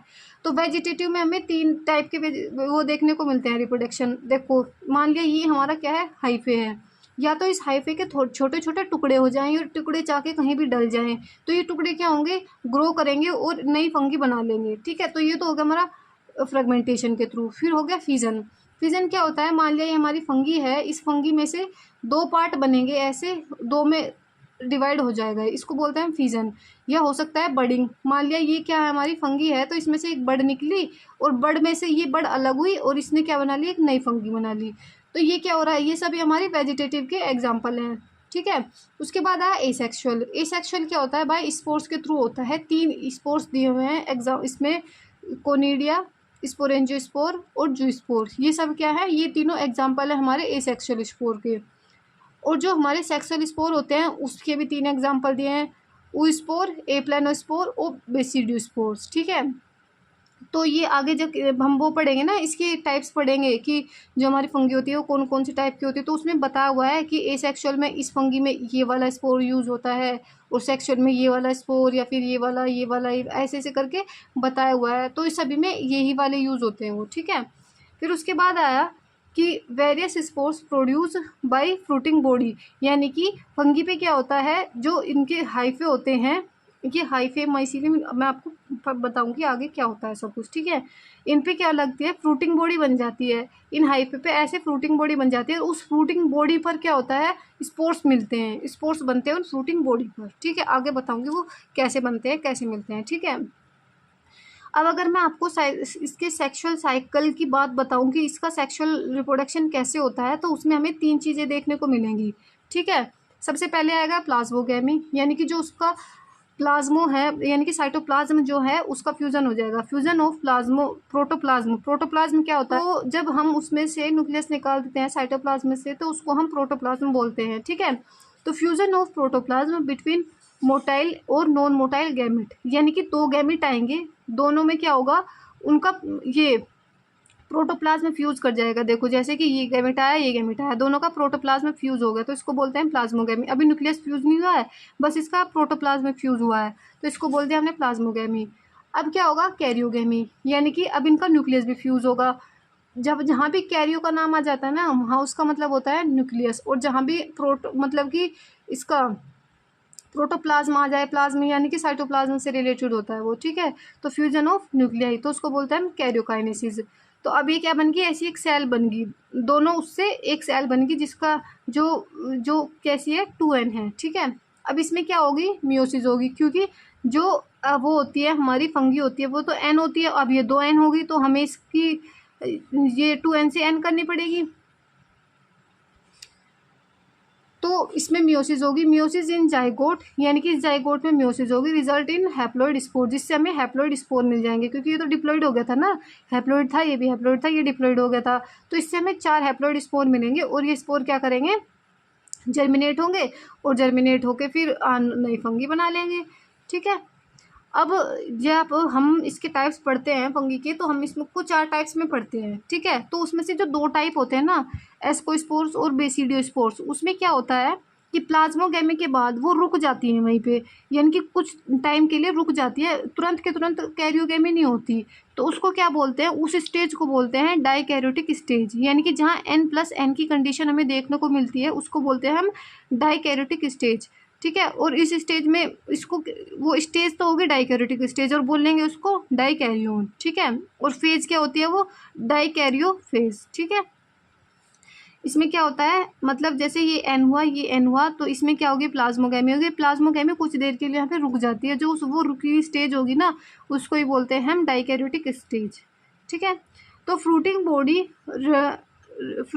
होगी, फ्रूटिंग बॉडी में रिडक्शन डिवीजन होगा। रिडक्शन डिवीजन क्या होता है, जिसमें एक उससे हमें 4 वो मिल जाते हैं, ठीक है, यानी कि उसमें मियोसिस होगी, फॉर्मेशन ऑफ हैप्लॉइड स्पोर, जिससे हमें हैप्लॉइड स्पोर्स मिल जाएंगे, जैसे मैंने ऊपर बताया था आपको। अब हम इसके क्या पढ़ेंगे, टाइप्स पढ़ेंगे, क्लासेस पढ़ेंगे, यानी कि इसकी कौन कौन सी क्लासेस होती है। तो इसमें 4 क्लासेस हमें देखने को मिलती है। सबसे पहले आया फाइकोमाइसिटीज़। तो फाइकोमाइसिटीज़ में देखो, एक तो हमें ये याद रखना है कि इसमें जो इसके माइसीलियम है, माइसीलियम बताऊंगी आपको क्या होता है, जो इसके माइसीलियम है वो किस टाइप के हैं। दूसरा ये याद रखना है कि इसमें रिप्रोडक्शन एसेक्सुअल कौन से स्पोर से हो रहा है और सेक्सुअल कौन से स्पोर से हो रहा है। तीसरी चीज़ हमें ये याद रखनी है कि जो ये स्पोर्स हैं इसके, वो किसी कवरिंग के अंदर बंद है या फिर वो ऐसे ही ओपन है। तो ये 4-5 चीज़ें हैं जो हमें सभी की सभी इन क्लासेस में देखनी है। तो सबसे पहले स्टार्ट करते हैं ये फाइकोमाइसिटीज़ से। तो फाइकोमाइसिटीज़ में क्या है, पहले आप यही देख लो कि होता क्या है। देखो, मैंने आपको बताया था कि जो थ्रेड लाइक स्ट्रक्चर होती है, ये थ्रेड लाइक स्ट्रक्चर है, ठीक है, इसको हम बोलते हैं हाइफे। हाइफे हो गया, ये हाइफे जब बहुत सारे एक साथ मिल जाते हैं तो इसको हम बोलते हैं माइसीलियम, ठीक है। तो देखो, जो ये हाइफे की स्ट्रक्चर होती है, अगर हम इसको जूम करके देखते हैं तो हमें ऐसी दिखाई पड़ती है, ऐसी ऐसी ऐसी। तो किसी किसी में क्या होता है, तो किसी किसी फंगी में क्या होगा, हमें ये ऐसे बीच में सेप्टा देखने को मिलते हैं, किसी किसी फंगी में हमें सेप्टा नहीं देखने को मिलते। जिसमें सेप्टा देखने को मिलते हैं वो तो हो गया सेप्टेट, ठीक है। और जिसमें नहीं देखने को मिल रहे वो हो गया एसेप्टेट, यानी कि न्यूक्लियस तो उसमें भी होगा। अब जो इसमें न्यूक्लियस है उसमें एक न्यूक्लियस है फिर सेप्टा आ गया, एक न्यूक्लियस है फिर सेप्टा आ गया, फिर एक न्यूक्लियस है फिर सेप्टा आ गया, तो ये क्या है, सेप्टेट है। और कुछ में क्या होता है, ये सेप्टा नहीं मिलते, तो सेप्टा नहीं है तो न्यूक्लियस आपस में इधर उधर घूमेंगे, तो इसको हम बोलते हैं एसेप्टेट। और जिसमें देखो न्यूक्लियस ऐसे ही पड़े होते हैं उसको बोलते हैं हम सिनोसिटिक कंडीशन। ठीक है, तो हाइफे भी समझ में आ गया, माइसीलियम भी। ये हाइफे माइसीलियम ये क्या होता है, इसको अच्छे से समझ लो। ये एसेप्टेट और फिलामेंट ये सब आगे जो क्लासेस होंगी ना इसकी, मतलब जो हम इसके दूसरे टाइप्स पढ़ेंगे उनमें बहुत यही यूज होंगे सब, तो इनको अच्छे से समझ लो क्या होता है ये। तो माइसीलियम इज एसेप्टेट, यानी कि जो इसका फाइकोमाइसिटीज का माइसीलियम होगा ना वो एसेप्टेट होगा, यानी कि उसमें हमें ऐसे ऐसे सेप्टा नहीं देखने को मिलेंगे, ऐसा होगा वो। ठीक है, एंड सिनोसिटिक, जब एसेप्टेट होगा तो सिनोसिटिक तो होगा ही। सिनोसिटिक का मतलब है कि इसमें वो सारे न्यूक्लियस मिलेंगे, तो इसमें है ही वो सारे न्यूक्लियस। ठीक है, अब इसमें एसेक्सुअल रिप्रोडक्शन कैसे होता है, जो इसमें एसेक्सुअल रिप्रोडक्शन में स्पोर्स यूज होते हैं वो जू स्पोर्स यूज होते हैं और एप्लानो स्पोर्स यूज होते हैं। जू स्पोर्स जो होता है वो मोटाइल होता है और एप्लानो स्पोर्स जो होता है वो नॉन मोटाइल होता है। ठीक है, तो हमें याद रखना है, रट लेना है इसको, ये कुछ समझने की बात नहीं है कि उसका वही रट लेना है कि जो एप्लानो एसेक्सुअल के लिए जू स्पोर और एप्लानो स्पोर इसमें यूज होता है। ठीक है, फिर आया जो स्पोर्स होते हैं, मान लिया ठीक है ये यूज हो गए, इन्होंने स्पोर्स प्रोड्यूस किए हमें, फिर स्पोर्स जो होते हैं वो प्रोड्यूस इन स्पोरेंजियम। ठीक है, यानी कि जहाँ पे स्पोर्स प्रोड्यूस होंगे उस स्ट्रक्चर का नाम है स्पोरेंजियम। स्पोरेंजियम के अंदर हमें स्पोर्स मिलेंगे और क्या होंगे, एंडोजिनस होंगे। अब देखो एंडोजिनस का मतलब क्या है, इस एंडोजिनस का मतलब मैं आपको अभी बताऊंगी, पहले इसको समझ लो। अभी बताऊंगी क्योंकि एंडोजिनस एक्सोजिनस हर उसमें आने वाला है क्लास में। फिर आया कि मतलब जिसके जू स्पोर्स होते हैं, इसका नहीं मतलब किसी का भी जू स्पोर्स होगा, तो जू स्पोर्स के 3 टाइप देखने को मिलते हैं हमें। एक तो हो गया आइसोगेमस, एनाइसोगेमस और ऊगेमस। आइसोगेमस में क्या होगा, सिमिलर होंगे मॉर्फोलॉजी में जो स्पोर्स होंगे। ठीक है, और एनाइसोगेमस में क्या होगा और ऊगेमस में क्या होगा, डिसिमिलर होंगे, यानी कि एक छोटा होगा एक बड़ा होगा। ठीक है, तो हमने क्या, हमें जू स्पोर्स भी समझ में आ गया और एसेक्सुअल रिप्रोडक्शन भी इसका समझ में आ गया कि क्या है। तो इसके जो एग्जाम्पल है वो है म्यूकर, राइजोपस और एल्ब्यूगो। अब जो राइजोपस है वो क्या है, ब्रेड पे आता है ये, और जो एल्ब्यूगो है वो पैरासिटिक फंगी ऑन मस्टर्ड है। ठीक है, तो यहाँ तक ये इसकी क्लास कंप्लीट हो जाती है यहाँ पे। अब मुझे आपको कुछ चीज़ें और बतानी है कि इसमें सेक्सुअल रिप्रोडक्शन होता कैसे है, और फिर मुझे आपको सेक्सुअल बताना है। सेक्सुअल तो शायद मतलब मैंने पीछे बता भी दिया है, बट आप मेरे को फिर दोबारा से इसको सेक्सुअल को समझाना है आपको कि इसमें सेक्सुअल कैसे होता है। ठीक है, वेजिटेटिव तो मैंने आपको बता ही दिया था, वेजिटेटिव तो कुछ नहीं होता, मतलब जैसे ये फिलामेंट्स बने हुए हैं ना, इसमें से एक फिलामेंट टूट जाएगा या तो ऐसे हो जाएगा, या फिर इसमें से क्या होगा, इसमें से 2 वो बन जाएगी ऐसे हो जाएगा, या फिर बर्डिंग से हो जाता है। ठीक है, यानी कि जैसे मान इसमें ऐसे वो है तो ये अलग हो जाएगी और इससे अलग स्ट्रक्चर बन जाएगी। ठीक है, अब देखो मैं आपको एसेक्सुअल रिप्रोडक्शन समझाती हूँ। जैसा इसमें है ना एसेक्सुअल रिप्रोडक्शन, सभी की सभी फंगी में जो मैं आपको 4 क्लास बताऊंगी, इसकी चारों के चारों में सेम सा ही होगा, बस एक्सोजिनस का, एंडोजिनस का और स्पोर्स का फर्क होगा, उसमें प्रोसेस यही होगी सब में। देखो क्या हुआ, हाइफे हुआ, हाइफे था एक स्ट्रक्चर थी थ्रेड लाइक, उसने क्या किया, माइटोसिस की। माइटोसिस में क्या हुआ, उसकी मतलब कि जो संख्या थी वो बहुत ज़्यादा डबल हो गई, उसकी संख्या बढ़ गया वो, मतलब माइटोसिस कर करके उसने अपनी संख्या को बढ़ा लिया। फिर अब जब इसने संख्या को बढ़ा लिया तो मैंने बताया था कि जब बहुत सारे हाइफे एक साथ जुड़ जाते हैं तो उसको माइसीलियम बोलते हैं। ठीक है, तो ये क्या हो गया, माइसीलियम हो गया। अब इस माइसीलियम पे क्या होगा, स्ट्रक्चर, एक स्ट्रक्चर आती है, जैसे पेड़ होता है ना हमारा, उस पर फूल लगता है, तो इस पे भी माइसीलियम पे ऐसी एक स्ट्रक्चर लगती है जिसको हम फ्रूटिंग बॉडी बोलते हैं। इस फ्रूटिंग बॉडी के ऊपर क्या लगते हैं, स्पोर्स लगते हैं हमारे, जैसे फूल होता है ना, फूल के ऊपर हमें उसके बीज होते हैं जो, तो ऐसे ही इसमें फ्रूटिंग बॉडी लगती है। ठीक है, इस फ्रूटिंग बॉडी के ऊपर जो ये राउंड राउंड होते हैं ये लगे होते हैं स्पोर्स, ये स्पोर्स होते हैं। ये स्पोर्स फिर क्या बनाते हैं, ये स्पोर्स ज़मीन पे गिरेंगे, जमीन मतलब जहाँ भी गिरेंगे, क्योंकि ये तो कॉस्मोपॉलिटन होती है, हमें हर जगह देखने को मिलती है। ठीक है, तो ये स्पोर्स जहाँ भी गिरेंगे और वहीं के वहीं ये क्या कर देंगे, एक नए हाइफे को जन्म दे देंगे। फिर वहाँ से क्या बनेगा, फिर दोबारा से माइसीलियम बनेगा, फिर फ्रूटिंग बॉडी बनेगी, फिर स्पोर्स बनेगा, फिर हाइफे बन जाएगा। तो ये क्या होती है, इसकी एसेक्सुअल की प्रोसेस होती है। ठीक है, अब देखो जो ये फ्रूटिंग बॉडी है ना, अब हो सकता है कि ये फ्रूटिंग बॉडी किसी कवर के अंदर बंद हो, जैसे कि कोई फ्रूट्स होता है ना उसके बीज उसके अंदर बंद होते हैं। और या फिर हो सकता है कि ये जो फ्रूटिंग बॉडी में जो स्पोर्स लगे हैं ना, वो किसी कवर के अंदर बंद हो, या फिर हो सकता है कि वो स्पोर्स ऐसे ही फ्री हो, यानी कि उसके ऊपर कुछ भी कवर ना हो। तो ये जो कवर होना या ना होना है ना, यही हमारा एंडोजिनस और एक्सोजिनस। तो अभी मैं आपको इसको ही बताऊंगी कि एंडोजिनस और एक्सोजिनस क्या होता है। देखो, अगर विदाउट कवरिंग स्पोर्स मिल रहे हैं तो उसको बोलते हैं एक्सोजिनस। एक्सो का मतलब क्या होता है? बाहर, यानी कि कुछ भी नहीं है, बाहर है बस, मतलब बाहर स्पोर्स ही हैं बस, उसके ऊपर कुछ भी नहीं है, ठीक है। फिर आया विद कवरिंग स्पोर्स, मतलब जिसमें स्पोर्स कवर होंगे, जैसे कि इसके अंदर स्पोर्स है और ये कवरिंग के अंदर कवर है, ठीक है, उसको बोलते हैं एंडोजिनस। यानी कि एंडो यानी कि अंदर, यानी कि एक कवरिंग के अंदर है स्पोर्स, ठीक है। अब क्या होता है, देखो जैसे ये हमारी फ्रूटिंग बॉडी है, ठीक है, इस फ्रूटिंग बॉडी के अंदर ये लगा हुआ है हमारा एंडोस्पोर्स है, एंडोजिनस है, ठीक है।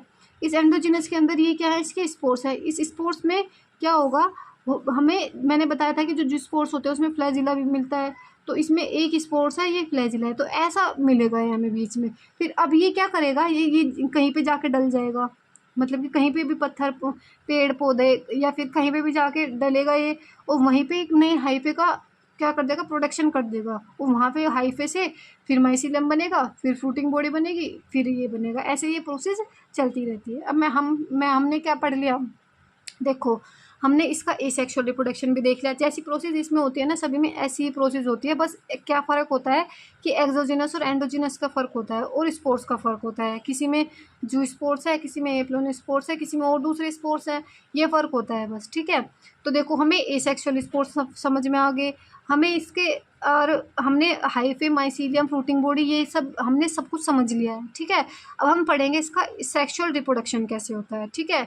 मैं इसी उसमें बता रही हूँ आपको, फिर आगे तो जो इसकी क्लासेज है ना वो जल्दी जल्दी हो जाएंगी, क्योंकि इसमें बस थोड़ा बहुत अंतर रहता है, नहीं तो सेम होता है सब में। तो देखो सेक्सुअल में क्या होता है, ये क्या है, माइसीलियम है, ये दूसरी फंगी का माइसीलियम है, यानी कि दो डिफरेंट डिफरेंट फंगी है, उनके माइसीलियम है। उसमें क्या हुआ, माइटोसिस हुई, माइटोसिस ने क्या बनाया, गैमेट बना लिया, ठीक है। गैमेट बन गया, इसका भी गैमेट बन गया, इसका भी गैमेट बन गया। अब इस गैमेट में क्या गया, प्लाज्मोगैमी हुई। प्लाज्मोगैमी यानी कि दोनों का प्लाज्मा वो हुआ, प्रोटोप्लाज्म था, जो यानी कि जो दोनों का प्रोटोप्लाज्म था वो मिल गया। फिर इसमें इनमें कैरियोगैमी हुई, दोनों का न्यूक्लियस मिल गया, तो मिलके क्या बन गया, जाइगोट बन गया, ठीक है। अब इस जो जाइगोट है, ये भी एन था, ये भी एन था, अब ये क्या हो गया, 2n हो गया। अब इस जो जाइगोट है इसमें होगी मियोसिस, ठीक है, मियोसिस होगी इसमें। तो मियोसिस क्या बनाएगी, मियोसिस के थ्रू इसमें से 4 स्पोर बनेंगे, ये 4 जो स्पोर है ये दोबारा से फिर हमारे हाइफे का निर्माण कर देंगे। तो ये प्रोसेस हमारी सेक्सुअल की, और वो थी हमारी एसेक्सुअल की। तो मैंने आपको एसेक्सुअल भी बता दिया और मैंने आपको सेक्सुअल भी बता दिया, ठीक है। अब हमारी यहाँ पे ये क्लास खत्म होगी, अब हम पढ़ेंगे, मतलब अब हमारा इसका ये पार्ट खत्म होगा, अब दूसरा पार्ट पढ़ेंगे कि फंगी का दूसरा पार्ट कौन सा होता है। तो दूसरा पार्ट है हमारा इसका एस्कोमाइसिटीज। तो एस्कोमाइसिटीज में क्या होता है, तो कॉमनली हम इसको सैक फंगी बोलते हैं। ये वर्ड याद रखो, बहुत पूछा जाता है ये कि सैक फंगी कौन सी होती है, ठीक है। ये क्या होती है, मल्टी सेलुलर होती है, यानी कि सिंगल सेल नहीं होती, मल्टी सेलुलर होती है। एक फंगी ऐसी होती है जो सिंगल सेल होती है, उसका नाम है ईस्ट। ईस्ट का जो साइंटिफिक नेम है, आपको ये भी याद रखना है, इससे क्वेश्चन पूछा जाता है और आपको कंफ्यूज करता है ये। ईस्ट ना दे करके ज़्यादातर हमें इसी नेम को देता है, जिससे कि बच्चे कंफ्यूज हो। तो सैक्रोमाइसिस जो है इसका मतलब साइंटिफिक नेम है, ठीक है। तो देखो सेप्रोफिटिक हो गए, डिकम्पोजर्स होंगे, पैरासिटिक होंगे और कॉर्पोफाइलस होंगे, यानी कि ग्रोइंग ऑन डंग हो गए, ठीक है। इसका जो माइसीलियम होगा वो ब्रांच्ड होगा, यानी कि देखो ऐसे एक माइसीलियम हुआ, उसमें से एक ब्रांच निकल गई, फिर दूसरी ब्रांच निकल गई, ऐसे ब्रांच निकली होंगी माइसीलियम में से। और क्या होगा, सेप्टेट होगा, यानी कि ऐसे सेप्टेट होगा, इसके बीच में सेप्टा बने होंगे, ऐसे ऐसे सेप्टा बने होंगे। अब मेरे को ये बताओ, अगर इसमें सेप्टा है तो ये क्या सिनोसिटिक होगा, नहीं होगा ना, क्योंकि अगर सेप्टा है तो सिनोसिटिक कैसे हो सकता है, ए सेप्टेट होता तब होता सिनोसिटिक। तो फिर आयस में एसेक्सुअल स्पोर्स कौन से होते हैं, तो कोनिडिया होता है इसमें एसेक्सुअल। जो हमारा पहला मैंने आपको क्लास बताई थी उसका एसेक्सुअल स्पोर्स कौन सा थे, तो उसमें 2 थे, एक तो था जी स्पोर्स, एक था हमारा एप्लानो स्पोर्स, ठीक है। फिर आया इसमें जो इसके स्पोर होते हैं वो क्या होते हैं, एक्सोजिनस होते हैं, यानी कि बाहर होते हैं, खुले हुए होते हैं। जो पहले मैंने बताया था आपको सेक्सुअल रिप्रोडक्शन उसका, उसमें कौन से थे, तो उसमें एक्सोजिनस थे, इसमें है एंडोजिनस, ठीक है। आपको ऐसे याद रखना है, देखो जो पहली क्लास है उसमें तो होगा एंडो, इसमें क्या होगा एक्सो, अब इसके सेक्सुअल में भी क्या होगा एंडो, तो ये ऐसी लाइन से चलते हैं, पहले एंडो फिर एक्सो फिर एंडो फिर एक्सो, ठीक है। और उसमें केवल हमें ए सेक्सुअल का ही दिया है, उसमें सेक्सुअल का नहीं दिया है एनसीईआरटी में, ठीक है। तो इसका क्या हुआ, ए मतलब एक्सोजीनस हो गया, और माइसीलियम प्रोडक्शन मतलब कि जो माइसीलियम एक्सोजीनस को प्रोड्यूस करता है, यानी कि जो माइसीलियम जिससे फ्रूटिंग बॉडी बनेगी, इस फ्रूटिंग बॉडी के पर जो स्पोर्स लगे होंगे उसको बोलते हैं हम कोनिडियोस्पोर, ठीक है। तो ये भी आपको याद रखना है, कोनिडिया लगते हैं किस पर, कोनिडियोस्पोर पर, ठीक है। और एक्सोजीनस भी आपको याद रखना है, इस पर बहुत अच्छे से क्वेश्चन आता है। फिर अगर मैं आपको सेक्सुअल रिप्रोडक्शन की बात बताऊं, तो सेक्सुअल में जो इसमें इसके स्पोर्स यूज होते हैं वो है हमारा एस्कोस्पोर, ठीक है। ए सेक्सुअल में कोनिडिया और सेक्सुअल में एस्कोस्पोर। तो ये क्या होता है, एंडोजिनस होता है, यानी कि ये किस में होगा, कवरिंग के अंदर बंद होगा इसका स्पोर्स, और ये मतलब एस्की के अंदर बंद होगा, जो इसका कवरिंग होती है ना उसको बोलते हैं एस्की, और जो इसकी फ्रूटिंग बॉडी होती है इसको बोलते हैं एस्कोकार्प, ठीक है। यानी कि मान लिया ये इसका क्या है, माइसीलियम है, ठीक है। अब ये क्या लग गई, इस पर फ्रूटिंग बॉडी लग गई, ये क्या हो गया, इस पर इसकी कवरिंग होगी, इस कवरिंग के अंदर इसको बोलेंगे हम एस्की, और इसकी जो ये है ना फ्रूटिंग बॉडी, इसको बोलते हैं एस्कोकार्प, और इसके अंदर क्या होंगे, स्पोर्स होंगे जिसको हम बोलेंगे एस्कोस्पोर, ठीक है। इसको ऐसे भी याद रखो, क्योंकि एस्कोमाइसिटीज़ पढ़ रहे हैं तो इसको एस्कोमाई, तो एस्को से एस्को ऐसे याद हो जाएगा ये, ठीक है। अब इसके एग्जाम्पल्स सबके बहुत इंपॉर्टेंट है, 90% क्वेश्चन जो इस चैप्टर से आते हैं ना वो इनके एग्जाम्पल से ही आते हैं। एग्जाम्पल देता है सीधा सीधा और पूछ लेता है कि ये किस क्लास का एग्जाम्पल है, कि कौन से पार्ट का एग्जाम्पल है इसका, ठीक है। तो इसके हमें 5 एग्जाम्पल दिए हुए हैं, 5-6 एग्जाम्पल दिए हुए हैं इसके।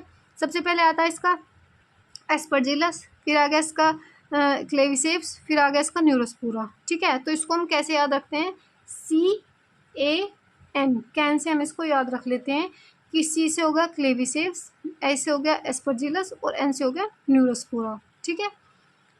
फिर उसके बाद आता है एक मतलब जो मोरल्स और ट्रफल्स होते हैं, ये भी हमारे एस्कोस्पोर्स के ही एग्जाम्पल हैं, ये भी हमारे एस्कोमाइसिटीज़ के भी एग्जाम्पल हैं। ये क्या होते हैं, ईडेबल होते हैं, ठीक है। और जो हमारा न्यूरोस्पोरा होता है इसको हम बायोकेमिकल या जेनेटिक वर्क में भी यूज़ करते हैं, ठीक है। ईस्ट क्या होता है, ईस्ट के बारे में कुछ मैंने आपको एक स्पेशल चीज़ बताई थी, वो बताओ क्या होती है। तो ईस्ट जो होता है वो यूनिसेलुलर होता है, और ईस्ट का यूज़ किस में करते हैं, ब्रेड और बियर बनाने में करते हैं, ठीक है। तो यहाँ पे हमारे एस्कोमाइसिटीज़ खत्म हो गया। अब हम इसका नया पार्ट पढ़ेंगे, दूसरा नेक्स्ट पार्ट पढ़ेंगे। तो इसका नेक्स्ट पार्ट है, नेक्स्ट जो इसकी क्लास है वो है हमारी बेसिडियोमाइसिटीज़। तो बेसिडियोमाइसिटीज़ के कॉमन नेम है, ज़्यादातर ये बेसिडियोमाइसिटीज़ से नहीं पूछता क्वेश्चन, जो पूछता है ये कॉमन नेम से पूछता है इसके। तो इसका जो कॉमन नेम है इसको हम मशरूम फंगी भी बोलते हैं, ब्रैकेट फंगी भी बोलते हैं, पफबोल फंगी भी बोलते हैं। ये 3 इसके कॉमन नेम है, ठीक है। आपको तीनों के तीनों ये लर्न रखने हैं, ठीक है। जो इसका माइसीलियम होता है वो ब्रांच्ड होता है एंड सेप्टेट होता है। आगे समझ आ रहा होगा ना अब तो, क्योंकि मैं 2 बार बता चुकी हूँ इसको, 2 क्लासेज हम पढ़ चुके हैं। ब्रांच यानी कि माइसीलियम में क्या होगी, ब्रांच होगी, और सेप्टेट का मतलब हो गया कि उसमें सेप्टा लगे होंगे, ठीक है। यानी कि जो सिनोसिटिक कंडीशन है वो हमें देखने को नहीं मिलेगी। अब एसेक्सुअल स्पोर इसमें देखने को नहीं मिलते, इसमें एसेक्सुअल रिप्रोडक्शन नहीं होता, इसमें वेजिटेटिव रिप्रोडक्शन देखने को मिलता है, जो कि फ्रेगमेंटेशन से हो जाता है, ठीक है। सेक्स ऑर्गन एब्सेंट होते हैं, यानी कि जो सेक्स ऑर्गन होंगे वो नहीं होते इसमें। प्लाज्मोगेमी इज बाउज together by fusion of 2 vegetative और somatic cells of different gametes. तो फिर आप बोलोगे कि अगर सेक्स ऑर्गन नहीं है तो इसमें सेक्सुअल रिप्रोडक्शन कैसे होता है। तो इसमें सेक्सुअल रिप्रोडक्शन या तो कोई वेजिटेटिव सेल होगी, यानी कि 2 अलग अलग फंगी की वेजिटेटिव सेल होगी, या उनकी सोमेटिक सेल होगी, वो दोनों फ्यूज़ करते हैं और उससे क्या बनते हैं, उससे डिफरेंट गैमेट्स मिलते हैं हमें। फिर क्या होगा, उससे स्पोर्स बन जाते हैं, ठीक है। इसमें डाइकैरियोनिक स्टेज देखने को मिलती है, मैंने आपको बताया था पहले जब हम पढ़ रहे थे ना, तो बताया था कि एक जो एस्कोमाइसिटीज़ होगा और बेसिडोमाइसिटीज़ होगा ना, उसमें हमें डाइकैरियोन स्टेज देखने को मिलती है। देखो आपको कैसे लर्न रखना है कि डाइकैरियोन स्टेज किस किस में देखने को मिलती है। तो देखो डाई का मतलब क्या हो गया, 2, यानी कि 2 में हमें डाइकैरियोनिक स्टेज देखने को मिलेगी, और ये 2 जो हैं वो दूसरे नंबर पे और तीसरे नंबर पे आता है, यानी कि 2 से ही ये स्टार्ट होगा। तो 2 पे क्या आया, एस्कोमाइसिटीज़, और 3rd नंबर पे क्या आया हमारा, बेसिडियोमाइसिटीज़, ठीक है। आफ्टर म्योसिस प्रोड्यूसिंग 4 बेसिडियोस्पोर्स, हमें पता है देखो ऐसे जैसे वो था ना, देखो इसने क्या किया था, ऐसे 4 स्पोर्स प्रोड्यूस किए थे ना, तो ये भी यही बता रहा है कि इसमें क्या होती है, इसमें मियोसिस होती है और 4 बेसिड स्पोर्स हमें देखने को मिलते हैं। जो इसके स्पोर्स होते हैं ना वो एक्सोजिनस होते हैं, ठीक है। प्रोडक्शन प्रोड्यूस ऑन बेसिडियम, तो ये कहाँ मिलते हैं हमें, बेसिडियम पे हमें मिलते हैं, ठीक है। Basidium arranged in fruiting body, मतलब कि जो उनका अरेंजमेंट होता है ना फ्रूटिंग बॉडी पर, मतलब मान लिया ये इसकी क्या है, फ्रूटिंग बॉडी है, ठीक है, इस पे स्पोर्स लगे हैं, तो जो इनका अरेंजमेंट होगा ना इसको बोलते हैं हम बेसिडियो कार्प, ठीक है। इसके एग्जाम्पल दिए हुए हैं, इसको हम कैसे याद करेंगे, इसको हम याद करते हैं ऐसे PAUS पोज, ठीक है। इसको हम पोज से याद करते हैं, यानी कि पक्सीनिया, P से, A से एगेरिकस और U से अस्टिलेगो, ठीक है। अस्टिलेगो में क्या आता है, स्मट आ गया ये इसमें भी, तो आपको ये इससे लर्न रखना है। तो यहाँ पे ये हमारी क्लास कंप्लीट होगी। सभी के सभी जितने भी क्लास मैंने आपको बताई है ना, एक क्लास हो रही है अब हमारी, जितनी भी क्लास मैंने आपको बताई है सभी के सभी में एक तो उनका एसेक्सुअल स्पोर कौन सा होता है, एक सभी के सभी में एक तो उनका ये देखना है कि एसेक्सुअल स्पोर कौन सा होता है, सभी में ये देखना है फिर उनका सेक्सुअल स्पोर कौन कौन से यूज़ हो रहे हैं, सभी में ये देखना है कि एक्सो है एंडो है, फिर देखना है इनका माइसीलियम कैसा है। ये 4-5 और एग्जाम्पल तो सबसे इंपॉर्टेंट है, ये 4-5 चीज़ आपको सभी क्लासेस की लर्न रखनी है ये, ठीक है। फिर उसके बाद आता है ड्यूट्रोमाइसिटीज। ड्यूट्रोमाइसिटीज में क्या होता है, commonly known as imperfect fungi, इसको हम इनपरफेक्ट फंगी बोलते हैं। ओनली एसेक्सुअल और वेजिटेटिव रिप्रोडक्शन प्रेजेंट, यानी कि अगर इसमें सेक्सुअल रिप्रोडक्शन प्रेजेंट होता तो इसको हम उसी क्लास के हिसाब से रख देते कि इसमें ये ऐसे स्पोर्ट्स मिल रहे हैं तो ये उस क्लास में रख देंगे, इसमें ऐसे स्पोर्ट्स मिल रहे हैं तो ये उस क्लास में रख देंगे। बट इसमें मिलता ही नहीं है। जब सेक्सुअल मतलब रिप्रोडक्शन उसका डिस्कवर हो जाता है तो उसको उसके रिस्पेक्ट के जो सी भी क्लास के वो लायक है उस क्लास में रख दिया जाता है। बट जब तक उनका रिप्रोडक्शन नहीं मिलता सेक्सुअल रिप्रोडक्शन, उसको ये ड्यूट्रोमाइसिटीज में ही रखते हैं, ठीक है। तो इसलिए इसको इम्परफेक्ट फंगी बोलते हैं। एसेक्सुअल स्पोर्ट्स जो होते हैं वो कौन से होते हैं, इसमें कोनिडिया होते हैं। अब मेरा एक क्वेश्चन है, कमेंट में बताओगे आप कि कोनिडिया और किस में होता है, ड्यूट्रोमाइसिटीज में तो हो गया, कोनिडिया हमें और कौन सी क्लास में देखने को मिलता है। फिर आया माइसीलियम। माइसीलियम क्या होगा, इसका सेप्टेट होगा और ब्रांच्ड होगा। और सैप्रोफिटिक होते हैं ये, सैप्रोफिटिक, पैरासिटिक और डिकम्पोजर्स होते हैं, ठीक है। सैप्रोफिटिक का मतलब सड़ी गली चीज़ों पे रहेंगे, पैरासिटिक का मतलब लिविंग उस पे रहेंगे, प्लांट्स या एनिमल्स पे, जिस पे भी लिविंग ऑर्गेनिज्म पे रहेंगे। और डिकम्पोजर्स का मतलब हो गया हेल्प इन मिनरल साइक्लिंग, यानी कि जो मिनरल्स होते हैं ना, नाइट्रोजन, फॉस्फोरस, सल्फर, उनके साइक्लिंग में भी ये हेल्प करते हैं, ठीक है। इसके एग्जाम्पल है, इसके एग्जाम्पल को हम याद रखते हैं CAT, कैट से, यानी कि कोलेडोट्राइकम, अल्टरनेरिया और ट्राइकोडर्मा, इससे हम इसके एग्जाम्पल ये याद रखते हैं, ठीक है। तो अब हमने क्या क्या पढ़ लिया, मोनेरा भी पढ़ लिया, मोनेरा के बाद हमने प्रोटिस्टा पढ़ लिया, हमने फंगी भी पढ़ ली। अब जो प्लांटी है, प्लांटी में इस चैप्टर में भी कुछ दिया हुआ है, थोड़ा बहुत आधा पैराग्राफ दिया हुआ है उस पैराग्राफ में, क्योंकि ये हमें कहीं और चैप्टर में नहीं दिए हुए, और जो कुछ चीज़ है वो सभी चैप्टर में है। तो इसमें ये 2 लाइन है, इसको आप याद रखो कि जो ब्लैडर वुड होता है एंड विनस फ्लाई होती है, ये इंसेक्टिवोरस प्लांट होता है। इन दोनों प्लांट्स के नाम याद रखो आप। ये कैसे होता है, अगर आपसे इंसेक्टिवोरस प्लांट्स का नाम पूछ रहा है ना तो आपको ये दोनों बताने हैं। और जो कैस्केटा होता है ना वो पैरासाइट होता है, ये याद रखो, ठीक है। कैस्केटा तो 12th क्लास में आता भी है, बट ये दोनों नहीं आते, इसलिए मैंने इसको ले लिया, नहीं तो मैं इसको छोड़ने वाली थी कि क्योंकि इसका एक अलग से चैप्टर है पूरा, उसमें इसको डिटेल से पढ़ाया हुआ है। फिर किंगडम एनिमेलिया में आपको ये याद रखना है कि जिसका मोड ऑफ न्यूट्रिशन होता है ना वो होलोजोइक होता है, यानी कि हम इंजेक्शन करते हैं, इंजेक्शन ऑफ फूड करते हैं, यानी कि फूड को अपने अंदर लेते हैं फिर उसका डाइजेशन होता है। अब इस चैप्टर का लास्ट टॉपिक आ गया हमारा virus, viroids, prions and lichens. ये इस चैप्टर का लास्ट टॉपिक है, उसके बाद ये चैप्टर ख़त्म हो जाएगा, ठीक है। इसको भी हम अच्छे से पढ़ेंगे, बहुत इंपॉर्टेंट है, इससे बहुत क्वेश्चन आते हैं, ठीक है। देखो अब क्या होता है, 5 किंगडम क्लासिफिकेशन में इन सभी चीज़ों को कहीं भी हमने स्थान नहीं दिया है। RH विटेकर ने, वो इसका ड्रॉबैक था, ठीक है। तो 5 किंगडम क्लासिफिकेशन में नो मेंशन लाइकेंस, ए सेलुलर जिसको हम वायरस बोलते हैं, वायरोइड्स और प्रायोन्स के बारे में कुछ नहीं दिया। अब हम एक एक करके इन सभी के बारे में पढ़ेंगे। तो सबसे पहले हम पढ़ेंगे वायरस के बारे में। तो वायरस क्या होता है, नॉट ट्रूली लिविंग, यानी कि ट्रूली लिविंग नहीं होता, क्योंकि जो ट्रू लिविंग है हमने उसमें पढ़ा था फर्स्ट चैप्टर में द लिविंग वर्ल्ड में कि जो ट्रू लिविंग होगा वो सेलुलर होता है, बट इसमें तो कोई सेल ही नहीं होती, तो ये इसको हम नो ट्रू लिविंग बोलते हैं। ठीक है, characterised by having an intercrystalline structure outside the living cell, यानी कि लिविंग सेल के आउटसाइड क्या होती है, इंटरक्रिस्टलाइन स्ट्रक्चर हमें देखने को मिलती है। अभी इंटरक्रिस्टलाइन स्ट्रक्चर क्या होते हैं वो हम देखेंगे। ठीक है, फिर क्या हुआ, once they infect the cell, यानी कि ये क्या करता है, किसी सेल को इन्फेक्ट करता है, टेक ओवर द मशीनरी, उसकी मशीनरी पे अपना कब्जा कर लेता है, और फिर क्या कर लेता है, होस्ट को तो ये किल कर देता है और फिर खुद अपना अपना रेप्लिकेट करता रहता है। ठीक है, तो ये इसका प्रोसेस होता है किसी पर भी अटैक करने का। उसके बाद आता है जो वायरस होते हैं, वायरस में हमें 4 साइंटिस्टों के नाम दिए हुए हैं, हमें चारों साइंटिस्टों का नाम और उनका काम सभी के सभी सब कुछ याद रखना है कि किस किस साइंटिस्ट ने क्या क्या काम किया था। तो जो वायरस है, वायरस को वीनम और पॉइजनस फ्लूइड, यानी कि ये जहर है और पॉइजनस फ्लूइड है, ये किसने बोला था, ये पास्चर ने बोला था। तो हमें याद रखना है कि वायरस को वीनम और पॉइजनस फ्लूइड किसने बोला था, पास्चर ने बोला था। माइक्रोब्स कोजेज, मतलब कुछ माइक्रोब्स होते हैं जो कोज करते हैं microbic disease of tobacco, tobacco में डिजीज कोज करते हैं। Virus can pass through bacterial filter, यानी कि जो वायरस होते हैं वो बैक्टीरिया से भी छोटे होते हैं और वो फिल्टर में को पास हो जाते हैं, जिसमें को बैक्टीरिया पास नहीं हो पाते, उससे हमें वायरस पास हो जाते हैं। तो ये किसने बताया था, ये हमारा इवानोविस्की ने बताया था 1892 में। ठीक है, ये किसने बताया था, इवानोविस्की ने 1892 में बताया था।